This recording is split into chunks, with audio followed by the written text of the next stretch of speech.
Bonjour à tous et bienvenue sur C17. Nous sommes en direct du Forum des Pertuis car ce sont les 4e journées nationales des Instituts du Sein. Et j'ai monsieur le président de l'Institut du Sein de Charente-Maritime, Loïc de Ponceville. Bonjour. Bonjour, C17. Et aussi à mes côtés la présidente de l'association LIFE. Bonjour. Alors on verra tout à l'heure, je vous donnerai la parole. Pourquoi vous êtes là? Donc déjà un premier point sur l'Institut du Sein. Quel est son rôle et à quoi sert-il? Alors pour faire très rapide, prise en charge globale et personnalisée, donc médico-psychosociale des patientes atteintes d'un cancer du sein. Ça, c'est ce qu'on a mis en place depuis 7 ans à La Rochelle et on est très content d'accueillir aujourd'hui les fédérations en tant que 2e institut dupliqué de France après Montpellier pour pouvoir justement partager sur cette prise en charge et avoir la chance aujourd'hui d'avoir des invités vraiment incroyables. On a commencé par Nathalie Savario que vous allez entendre dans 2 minutes pour Life is Rose. Nathalie Savario, on vous a écouté tout à l'heure et on va vous écouter tout de suite. Vous êtes présidente de LIFE et vous luttez contre la précarité des personnes atteintes de cette maladie, bien sûr. Oui. Donc vous-même, vous avez subi les effets, bien sûr. Oui, tout à fait. Donc j'ai moi-même été touchée par un cancer.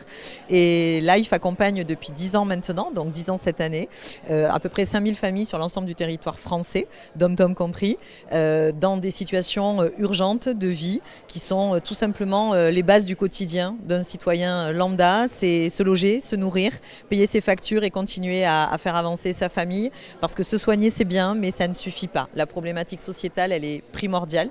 Et nous avons eu le plaisir aujourd'hui de présenter à cette journée des instituts, un outil sur lequel on travaille depuis 4 ans, qui est Prisca, qui est un outil numérique double, à la fois pour les patients, familles et aidants, et à la fois pour les coordinateurs, coordinatrices, IPA, travailleurs sociaux, qui sont dans les instituts, qui sont dans nos établissements de santé et qui ont besoin d'avoir des relais auprès des patients. On va vous suivre tous les deux dans cette présentation de la matinée. Voilà, à tout de suite. Un congrès qui démarre par la fête. Je crois que c'est quelque chose, c'est une image qui est réelle et qui doit nous interroger et peut-être continuer à faire ça, démarrer les congrès par la fête et la joie, ce qui nous lie, c'est ce lien de joie qui nous lie. Voilà, donc là je suis là moi juste pour introduire et faire un tout petit historique pour les plus jeunes d'entre nous, les plus jeunes instituts. L'historique, c'est que l'idée a commencé il y a maintenant bientôt 14 ans, à germer dans la tête d'une chirurgienne qui s'appelait Cécile Zinzindoué. Donc cette idée, elle a germé il y a 14 ans. Il a fallu 2 ans pour créer le Montpellier Institut du Sein, qui était donc un accompagnement totalement innovant dans la prise en charge des cancers du sein. Le cancer du sein, le MIS donc a maintenant 11 ans, et il a fait beaucoup de petits, puisque vous êtes tous là, tous à la fois un peu issus du MIS, mais tous à la fois un peu différents. Et c'est ce qui est la force de cette fédération, c'est la richesse de sa diversité. Et pour cela, il faut remercier bien sûr Movimed, parce que cette fédération n'existerait pas sans cette duplication qui a été nécessaire et qui n'était pas le travail que savaient faire les oncologues, les chirurgiens, les infirmières, les kinés. Movimed a su le faire et a su bien le faire et nous accompagne toujours. Et je crois qu'il faut toujours les remercier d'être là et de grandir avec eux. Merci beaucoup Pierre. En fait, on dit Loïc, mais non, en fait, moi je veux juste faire venir toute l'équipe de l'Institut pour que vous compreniez que si ce qui se passe là depuis hier, ça peut se mettre en place, c'est parce qu'il y a toute l'équipe. Et donc, alors, malheureusement, ce matin, il y en a qui travaillent quand même. Patricia, que vous avez pu voir hier. Patricia, voilà. Qu'est-ce qu'elle a envoyé une photomontage. C'est sa spécialité, c'est leur spécialité. J'ai eu le droit à mon petit Où est Charlie hier, un livre, vous connaissez Charlie? Où est Charlie? Les livres Où est Charlie, d'accord? Donc elle colle ma photo parmi toutes les pages et je dois essayer de me trouver moi-même.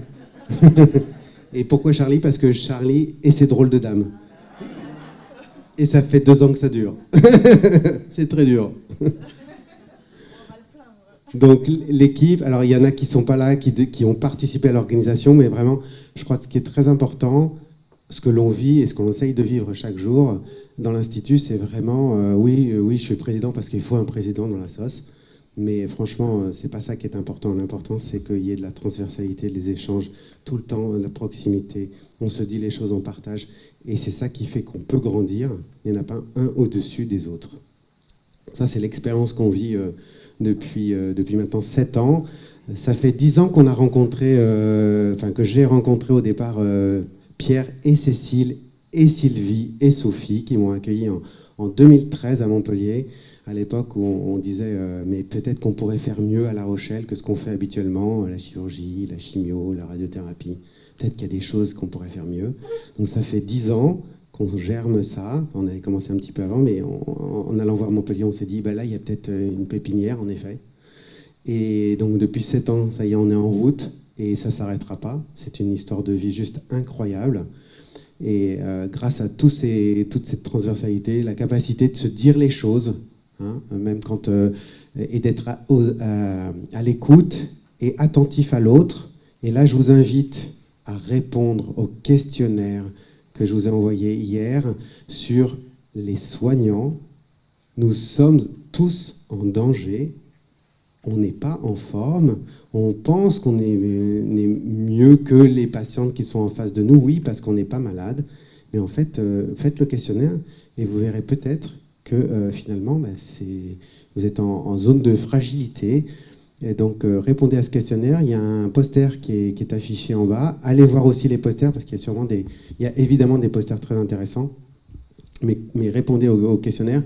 Parce que dans le premier questionnaire qu'on avait envoyé, il y a quand même, alors je vais dire une bêtise parce que j'ai plus les chiffres en tête, Marie, tu les as mieux que moi, je dirais au moins la moitié des personnes qui sont en grande difficulté, ou à la limite.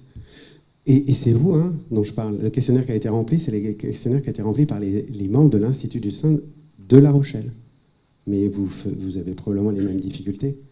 Donc ça, c'était le premier point. Le deuxième point que je voulais dire, c'est il y a un petit quiz, il y en a deux. Un qui a été envoyé hier sur est-ce que vous connaissez vraiment les instituts? Vous savez où ils se situent en France? Que signifient leurs sigles? Deuxième questionnaire. Troisième questionnaire, c'est celui qui est dans vos pochettes.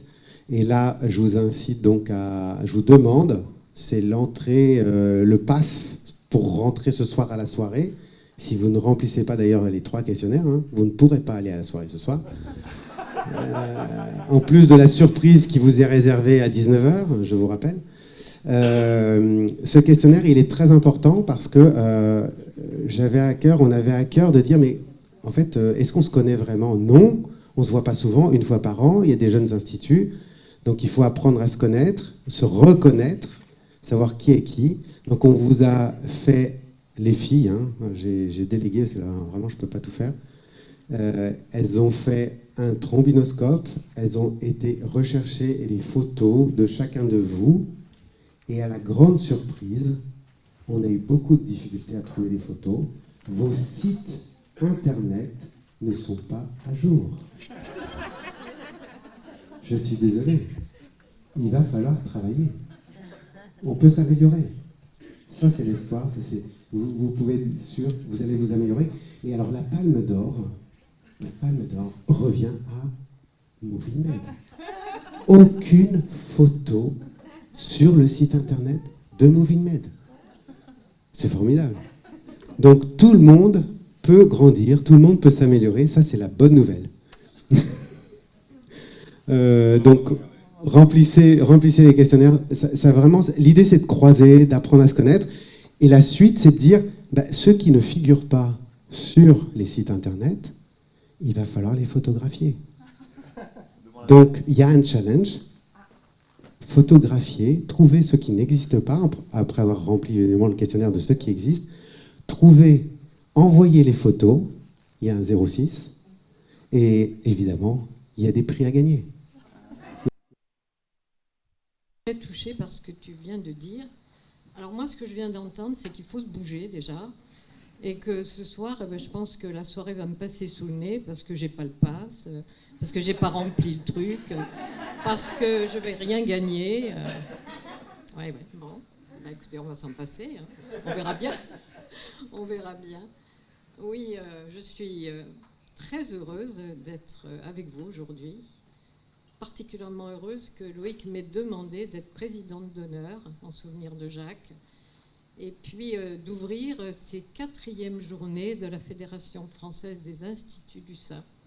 Et ces journées, je crois qu'on peut vraiment féliciter Loïc et toute l'équipe qui nous a tellement bien accueillis hier soir, les féliciter d'avoir organisé ces journées qui sont consacrées à un thème majeur pour des soignants, c'est-à-dire le prendre soin des patientes en cours de traitement d'un cancer du sein ou post-cancer. Alors je pense que si Loïc m'a demandé de venir aujourd'hui, c'est parce qu'il veut exprimer à travers moi, ce qu'il a dit tout de suite, sa reconnaissance, parce que je pense que Jacques a pris soin de lui, parce qu'on est dans le prendre soin, en le formant, en le guidant et en l'aimant tout simplement.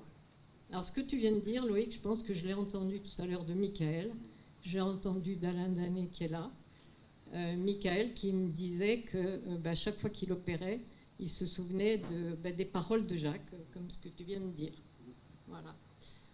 Alors je crois pouvoir dire que Jacques, tout au long de sa vie, je crois que son but, c'était de prendre soin non seulement de ses patientes, mais de toute son équipe. Et tu as parlé de la fête tout à l'heure, et tu as dit hier soir que chez Lansac, à la maison, à la campagne, on faisait vraiment la fête. Alors on n'avait pas la chance d'avoir le bord de mer, mais chacun apportait et les saucisses, le collier de saucisses, ou bien différentes choses, un gâteau, et voilà, et on partageait, on était souvent une centaine, c'était super. Alors, c'est un scoop que je vais vous dire. Vous avez bien fait de venir. Et qu'est-ce qu'on a dit hier soir? Ici, vous pouvez le redire, ici, c'est La Rochelle. Alors le scoop, c'est que non seulement vous avez bien fait de venir parce que La Rochelle, c'est une cité portuaire absolument superbe, mais surtout, je pense qu'au cours de ces 2 journées, vous allez glaner plein d'idées pour accompagner au mieux toutes les patientes dans leur globalité, prendre soin d'elles. Alors, forte de mon expérience en milieu hospitalier, puisque j'ai été longtemps à l'hôpital Saint-Antoine à Paris, c'est là du reste que j'ai connu Jacques, et j'ai été dans différentes associations. Alors, je vais enfoncer des portes ouvertes, c'est sûr, hein, mais je pense que je suis autorisée à vous donner quelques petits conseils en tant que soignant.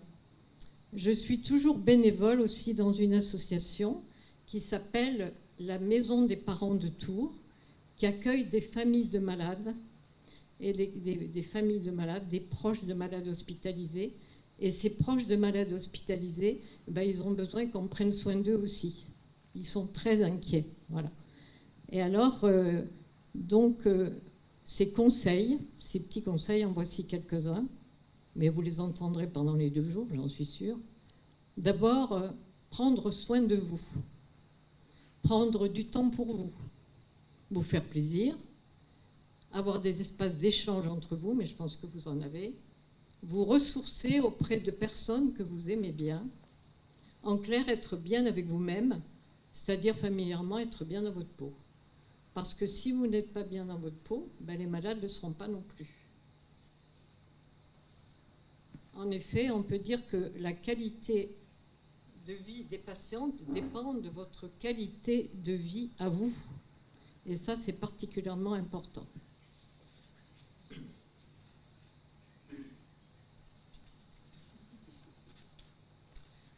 Je ne vous apprendrai rien en vous disant qu'un cancer du sein pour une femme, c'est un véritable tsunami physique et moral. Elle est totalement anéantie, cette femme, et elle va avoir un besoin énorme d'être écoutée, d'être entendue par une oreille attentive qui saura, comme elle peut, apaiser son angoisse. Or, une bonne écoute, ça ne s'improvise pas. Savoir écouter une personne jusqu'au bout sans l'interrompre, c'est pas gagné. Et savoir reformuler ce qu'elle vient de vous dire pour être sûr d'avoir compris, ça ne s'improvise pas non plus. Et c'est à vous qu'il appartiendra d'inventer pour ces patientes tout ce que vous souhaiteriez qu'on vous dise à vous si vous étiez dans la même situation. Et ça, vraiment, il faut y penser. C'est vous qui aiderez ces patientes à reprendre goût à la vie, Et comme le dit Marie de Henzel dans son dernier livre que j'aime beaucoup, L'aventure du bien vieillir, il ne faut pas mourir avant de mourir. Donc, comment vous allez faire ? Il faudra leur montrer qu'une autre vie est possible, une vie différente, mais une autre vie. Par exemple, à travers des soins de support dont vous allez sûrement parler. Ces soins de support, ça peut être des activités physiques, l'art-thérapie, ça peut être la méditation de pleine conscience, etc. À Tours, il y a une association qui s'appelle The Dragon Ladies et qui propose aux femmes, vous en avez peut-être entendu parler, qui propose aux femmes de faire de l'aviron en cours de traitement ou après le traitement. Alors, il vous faudra aussi mettre en garde toutes ces femmes contre les pratiques non conventionnelles, les dérives thérapeutiques, et Dieu sait s'il y en a. Donc, être très vigilante. Et dans des cas précis, je dis bien des cas précis, et qui ne se sont pas toujours bien passés, des échanges qui ont été difficiles, eh bien, il peut y avoir peut-être des groupes de parole, des jeux de rôle. Nous le faisons beaucoup à la maison des parents, ça. Des jeux de rôle entre nous, entre soignants, de façon à ce que nos échanges ultérieurs, eh bien, je pense, soient plus vrais, correspondent mieux à ce qu'attend la patiente. Alors, à l'école, mon mari est là, à l'école des sages-femmes de Tours, mon mari était surnommé l'homme qui aime les femmes. Et pourquoi on disait ça ? C'est parce qu'il était, on peut dire, émerveillé par l'énergie de ces femmes qui se battaient comme des lionnes quand elles avaient un cancer et surtout quand elles avaient des enfants encore jeunes. Alors peut-être que quelques-uns parmi vous, ceux qui sont un peu moins jeunes, ont connu mon mari. Vous aurez remarqué que je n'ai pas dit les plus vieux, hein. Je n'ai pas dit les plus vieilles, hein, dont je fais partie et dont je suis vraiment, je pense, la doyenne de toute cette noble assemblée. Donc, est-ce qu'il y en a parmi vous qui ont connu Jacques, ou qui en ont entendu parler, ou qui ont appris dans ses livres ? À tout le monde ? Oui, beaucoup, mais pas les plus jeunes quand même. Alors, ceux qui l'ont connu savent qu'il était chef de service de gynéco-obstétrique à l'hôpital Bretonneau de Tours. Il y en a quelques-uns qui y ont été. Qu'il était très bon orateur, très bon enseignant, très apprécié pour son humour. Alors, quand il faisait des cours en amphi, ça bavardait, bien entendu. Et puis tout d'un coup, ceux qui bavardaient, ils entendaient les autres rigoler. Alors ils disaient, zut, alors on a manqué l'histoire. Du coup, ils se taisaient, parce qu'ils disaient, il va en dire une autre. Voilà. Il était président de la CME pendant plusieurs années. Il a créé le SECOS à Tours en 1980. Et il a succédé au professeur David, dont certains ont entendu parler. Il a été président national du GNOF pendant 2 ou 3, je crois que c'est 3 mandats même. Il a été ressollicité pour recommencer. Et une fois l'an, il réunissait 4 collèges, anglais, allemand, hollandais et français, The Four Countries Meeting. Alors, je vais vous raconter ce qui n'empêchait pas de coordonner plusieurs livres dont vous avez peut-être appris pas mal de choses et vous avez souffert peut-être aussi. Gynéco pour le praticien, alors je ne parle que de cela, hein, parce que gynéco pour le praticien, obstétrique pour le praticien, pratique chirurgicale en gynéco-obstétrique, etc. Mais il a écrit ici le grand livre de ma grossesse, dont vous avez peut-être entendu parler, les fameux Lansac que beaucoup de praticiens ont pratiqués.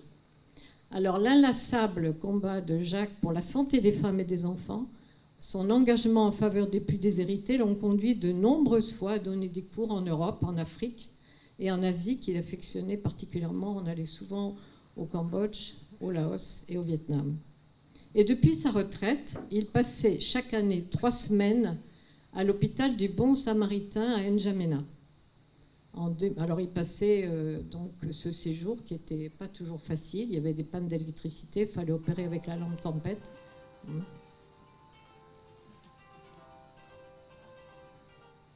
Et en 2012, nous étions à Tahiti et à Papeete, où Jacques faisait passer des examens. Un soir, nous avons été invités par un ami, où se trouvait aussi Alain Danet, qui est ici présent. Et Jacques, au cours de la soirée, il a réussi à l'embaucher pour aller au Bon Samaritain à N'Djamena, où il est allé encore il y a 1 an. Et je pense pouvoir dire qu'il n'a pas regretté d'y aller. Alors, 2 petites anecdotes pour terminer. En septembre 1997, au cours de l'admission ceremony, au Royal College of Obstetricians and Gynecologists de Londres, près de Regent's Park, Jacques a été intronisé Fellowship ad Eundem and Honoris Causa. En bon français, ça veut dire une distinction prestigieuse pour honorer des personnalités honoraires étrangères en raison de services éminents rendus aux sciences, aux arts ou aux lettres. Et le président du Royal College cette année-là, c'était Naren Patel, un homme d'origine hindoue, mais extrêmement agréable. Il est venu me voir et il m'a dit « Est-ce que vous auriez quelque chose de drôle à me raconter au sujet de votre mari ? Parce que ce soir, il y a des étudiants qui vont faire un petit topo sur chaque intronisé et avec un petit peu d'humour britannique, comme ils savent si bien faire. » Alors j'ai réfléchi et je lui dis peut-être que ça pourrait amuser l'assistance. Quand on demandait à Jacques quelle est la plus belle invention de ce monde, alors vous allez réfléchir à ce que vous auriez pu dire, la plus belle invention. Alors la plupart des gens, ils disent ça peut être la création du monde, le système solaire, ça peut être l'homme, la femme, l'électricité, que sais-je. Lui, pas du tout, c'était pas du tout ça. Alors, la plus belle invention de ce bas monde, comme il disait, c'est le lit. Alors le lit, je vous avouerai que pour un obstétricien, c'est quand même rigolo. Alors ça avait quand même pas mal plu. Hein. Alors une autre histoire qu'il aimait bien raconter, c'était l'histoire d'un externe. Alors il avait un externe dans le service qui n'avait rien fichu pendant tout le semestre. Et c'est le patron, bien sûr, qui signait la validation ou non du semestre. Alors Jacques lui dit, mais qu'est-ce qui vous intéresse dans la vie ? Et il répond, la pêche à la ligne. Donc sur le carnet, il inscrit stage non validé, s'intéresse à la pêche à la ligne. Mais il lui dit, ça ne va pas se terminer comme ça. Hein. Ça, c'était fin juin. Au mois d'août, tous les matins avec moi à 7h30 jusqu'au soir. Et il a accepté. Il a été très coopérant. Et bien sûr que son stage a été validé. 15 ans plus tard, sa secrétaire lui passe un coup de téléphone de Saint-Pierre-et-Miquelon. Alors il prend le téléphone, puis il ne reconnaissait pas du tout la personne, et cette personne lui dit « Mais si je vous dis, monsieur, que j'étais l'externe qui s'intéressait à la pêche à la ligne ?» Ah, il dit « bien sûr que je me souviens de vous, mais dites-moi, vous ne m'en voulez pas trop de vous avoir fait revenir tout le mois d'août ?» Mais il dit « Mais non, monsieur, vous ne vous rendez pas compte du service que vous m'avez rendu, parce que rien n'est pire que l'indifférence. » Et Jacques aimait beaucoup raconter cette histoire. Donc, se prendre soin, je pense, explique tous les hommages touchants que j'ai reçus après sa mort, le 27 septembre 2017. Bonjour à toutes et à tous. C'est dur de passer après un discours pareil. La barre est très très haute, merci Loïc, c'est cadeau. En plus, avec la vue de chaque côté, il va falloir être percutant, sinon clairement, vous n'allez pas écouter. On va essayer. Alors j'en connais certains de l'assistance. J'ai le grand bonheur de les croiser depuis un certain temps. Merci Loïc pour cette opportunité. On s'est vu il n'y a pas longtemps. Et en discutant avec ton équipe et avec toi, j'ai présenté lors d'une soirée, comme tu fais ces soirées à thème régulièrement pour tes patientes, j'ai présenté un projet sur lequel je travaille depuis 4 ans. Mais vous allez comprendre pourquoi j'y travaille depuis 4 ans. Alors, LIFE, c'est une association que j'ai créée il y a 10 ans cette année. Parce qu'en fait, le parcours sanitaire et social du patient, ça ressemble à ça. Vous l'avez très très bien illustré, madame, je vous en remercie avec vos quelques mots. Parce que cette image, elle est très représentative de ce que l'on peut ressentir. Donc en effet, je suis passée par le cancer du sein, mais pas que. 2 ans après, j'ai eu le coup de, vous savez, le petit effet qui se coule. Ovaire utérus. Donc j'ai coché, ça y est, vous pouvez regarder sur le côté s'il vous plaît. J'ai coché toutes les cases en 2 ans et demi. Ça commence, tout va bien. Non, ça y est, nickel. Donc j'ai coché toutes les cases. Et toutes ces cases, en fait, elles m'ont permis une chose très très importante. C'est de prendre conscience que prendre soin, c'est pas juste se soigner. C'est votre quotidien et il est extrêmement lourd. Et je comprends malheureusement, en tant que chef d'entreprise depuis longtemps, et je l'étais quand j'ai été malade, à quel point c'est dur de prendre soin de soi, mais aussi de prendre soin de ceux pour lesquels vous vous levez tous les matins. Donc, si ce constat, il est très dur. Et quand on réalise que se soigner, ça ne sera pas seulement le combat que l'on va devoir porter, mais qu'il va y avoir tout le reste autour et toutes les problématiques que l'on va rencontrer, les problématiques familiales, les problématiques sociétales, les problématiques financières, toutes ces problématiques-là, en fait, on ne les a pas anticipées, on ne les imagine pas. On a une chance inouïe en France, c'est qu'on peut se soigner. On l'oublie souvent, mais c'est la réalité. Par contre, il y a tout le reste. Il y a tout le reste, et tout le reste, eh ben, on n'est pas prêt. On n'est pas prêt parce qu'on n'a absolument pas pu ni l'envisager, ni l'organiser, ni l'anticiper. Alors pour la petite histoire et pour que vous compreniez bien, j'étais notaire installé. Vous allez me dire, qu'est-ce qu'elle nous saoule, elle était notaire, tout va bien, ça fait partie, on va dire, des bourgeois de la ville. Eh ben ouais, mais non. Ben non, parce qu'en fait, riche de crédit, hein, comme tout jeune notaire qui se respecte, parce que j'avais 34 ans, un enfant de 7 ans, et que j'avais des associés qui n'avaient pas bien compris ce que voulait dire le mot cancer. Grosso modo, ils avaient imaginé que c'était la grippe, hein, que ça n'allait pas durer très longtemps. Manque de peau, j'ai un peu cumulé, moi, en plus. Malgré tout, j'ai continué à bosser, ce qui était peut-être une grosse bêtise, techniquement, je ne sais pas. Avec du recul, je ne sais pas. Mais finalement, ils n'ont pas bien compris. Et comme ils n'ont pas bien compris, ben, il a fallu que je lutte, parce que grosso modo, j'ai perdu mon étude, parce qu'on m'a mis au banc, mais j'ai perdu ma maison. Donc j'ai habité chez des amis. Et si ces amis n'avaient pas été là, ben, c'était la rue. Donc ça paraît aberrant quand on dit ça, mais pour autant c'est une réalité. Et certes, j'étais libérale, donc en danger, mais pas que. Les salariés sont tout aussi en danger. Il y a plein d'exceptions dans notre système qui font qu'on n'imagine pas les difficultés que peuvent rencontrer les gens. Alors ce qu'on fait chez Life depuis 10 ans, c'est très concret. Extrêmement concret parce que les soins de support, quand j'ai cherché il y a 10 ans, il en existait. Par contre, payer son loyer, payer à manger, payer ses factures, ce qui fait que l'on a notre place dans la société au quotidien, ben ça n'existait pas, ou très peu. La Ligue contre le cancer le faisait un tout petit peu, à la marge, sur des commissions mensuelles. Quand vous avez besoin de manger, une fois par mois, c'est compliqué. 200 €, ça suffit pas pour une famille. Donc en fait, avec Life, ce qu'on a fait depuis 10 ans, c'est ça. En fait, on collecte de l'argent tout au long de l'année, nous sommes tous bénévoles, moi y compris, et nous accompagnons depuis notre petite ville de Bayonne-Biarritz 5000 familles à peu près sur l'ensemble du territoire français, dont certaines patientes que vous avez dans vos instituts, en collaboration avec vos travailleurs sociaux, avec vos coordinateurs, avec vos IPA, et nous les accompagnons sur des choses extrêmement basiques, qu'on ne soupçonne pas. On n'en est pas à se demander si la peau va bien, si les ongles vont tomber. On en est à se dire qu'il faut manger, qu'il faut payer son loyer, qu'il faut payer ses factures, qu'il faut envoyer ses gosses à l'école, payer la cantine. Alors ça, la cantine, on ne paie pas. Moi, en général, je prends mon téléphone, j'appelle l'école, et on arrive à les faire squeezer. Mais plein de choses comme ça, qu'on arrive à supprimer. C'est des choses auxquelles on ne pense pas. Alors, évidemment, dans cette liste, on vous a mis quelques exemples.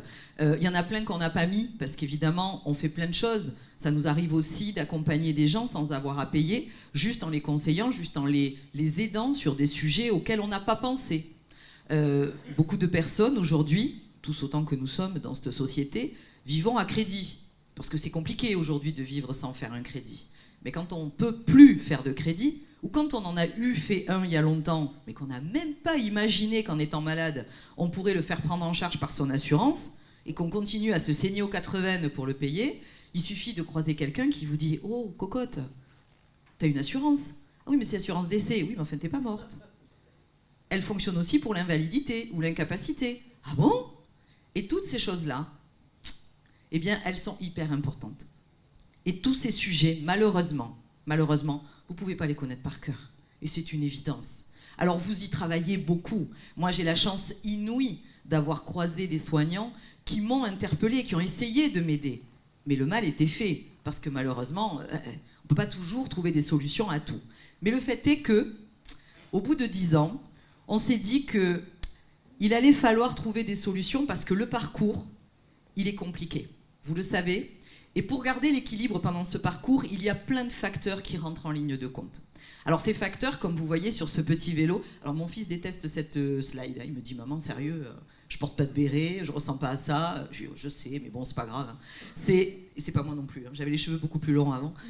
Bon, ils ont repoussé, tout va bien, mais il n'empêche que je les ai plus aussi longs. Rarement je vais faire mes courses avec mon petit vélo, j'ai pas le temps. Mais par contre, cette image, je trouve qu'elle illustre très très bien ce que l'on vit et ce que l'on ressent quand on est touché par un cancer. Les 2 roues, elles sont nécessaires. Pédaler aussi, donc il va falloir garder un peu d'énergie, il va falloir trimballer sa famille, il va falloir faire les courses, et puis il va surtout falloir avoir les 2 roues qui continuent à tourner. Et j'espère que vous arrivez à le lire, c'est pas trop petit. Donc sur la première roue, il y a l'annonce, il y a le soin, il y a les soins de support. Ils sont indispensables pour embarquer le vélo. Et puis derrière, il y a tout le reste. La vie sociale, la famille, le travail.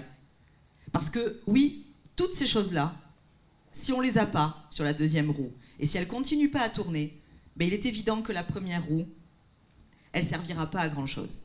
Parce qu'à un moment ou à un autre, on n'aura plus envie de se soigner. Parce qu'à un moment ou à un autre, on va être beaucoup moins assidu sur son traitement. On en parlait hier soir. La déprise, aujourd'hui, c'est un des gros sujets, notamment dans le cancer du sein. Parce qu'à un moment donné, on n'en peut plus. Moi, quand ils m'ont annoncé le 2e, j'ai dit non, vous n'êtes pas sérieux, là, c'est pas possible. J'ai réagi comme ça, j'ai dit non mais c'est de l'acharnement là, c'est pas possible. Bon, un de mes associés m'a quand même dit tu le fais exprès, c'est évident. J'avais pas compris au premier coup, c'est évident, donc en fait je me suis mis sur une liste d'attente, hein, donc voilà.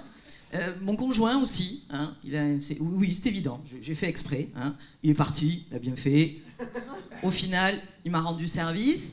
On est restés copains, hein. Quand on se croise, je lui dis quand même bonjour. J'ai envie de lui cracher dessus toujours quand même. Un peu. Toujours un peu, quand même. Et je ne suis pas la seule, malheureusement. Je ne suis pas la seule parce que, désolé messieurs, mais vous le savez, hein, il y en a beaucoup qui se tirent. Et puis il y en a beaucoup qui sont pires que de se tirer, parce qu'ils font pire que ça. Ils essaient de récupérer la garde des gosses, dont ils ne s'occupent pas, on est bien d'accord, mais ils essaient de récupérer... Non, j'exagère un peu Loïc, mais c'est un peu vrai. Ils essaient de récupérer la garde des gosses parce que c'est le moment parfait. Elle est faible, elle est malade, vous comprenez, elle ne peut pas s'en occuper. Mais évidemment, on lui a enlevé un nichon, mais elle a perdu son cerveau aussi, c'est évident. Donc elle ne sait plus ce que c'est que d'être maman.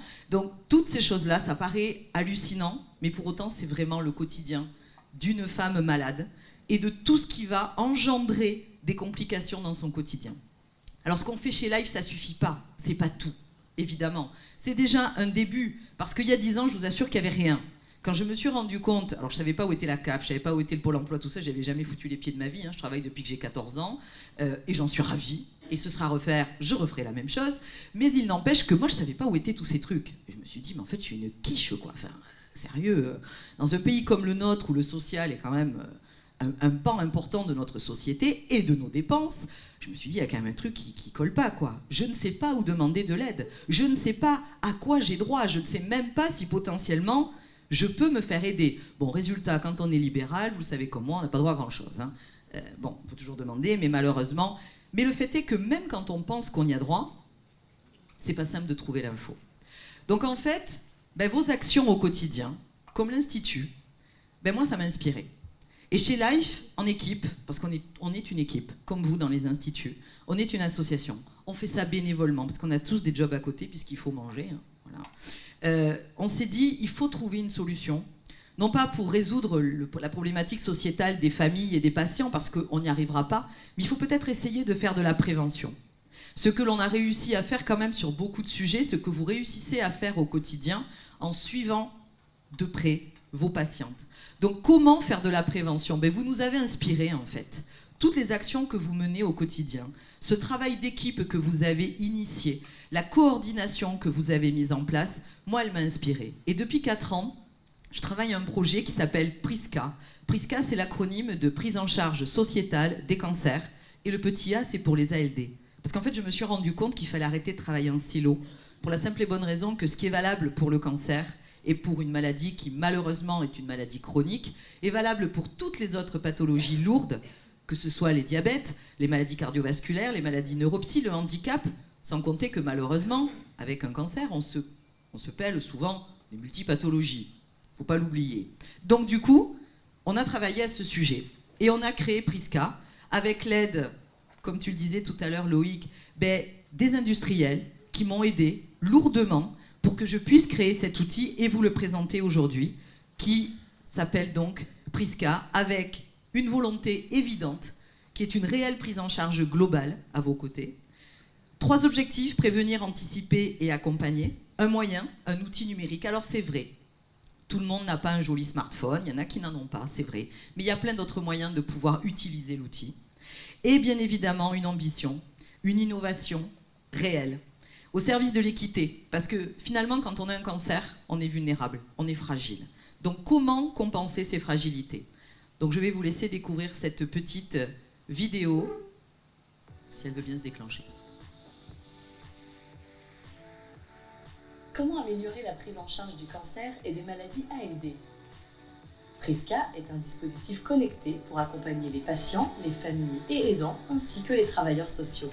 Cet outil digital est double avec une application pour les familles, les patients et les aidants, et une plateforme de gestion sociétale pour les travailleurs sociaux et intervenants de parcours, infirmières d'annonce, IPA, coordinateurs et coordinatrices. L'application offre 4 fonctionnalités majeures. Un scoring qui établit en 16 questions la situation de la famille. Appelé Priscore, cette donnée permet de déterminer l'urgence à agir pour les travailleurs sociaux et professionnels du parcours sociétal. Un lien automatisé avec les travailleurs sociaux pour faciliter les échanges et prévenir les fragilités sociétales. Une messagerie instantanée et sécurisée. Un moteur de recherche puissant pour obtenir des ressources et des contenus ciblés. Quant à la plateforme pour les travailleurs sociaux, elle propose un véritable outil de gestion des familles, un agenda interactif, une messagerie sécurisée interne et externe, un outil interne de partage de bonnes pratiques et d'actualités, et de la formation professionnelle en ligne. L'objectif, prévenir des fragilités sociétales et éduquer les patients sur les impacts que peut avoir la maladie sur leur quotidien. Ce projet est porté par l'association LIFE qui accompagne les familles touchées par un cancer en situation de fragilité et est développé avec l'agence digitale en santé Interaction Healthcare.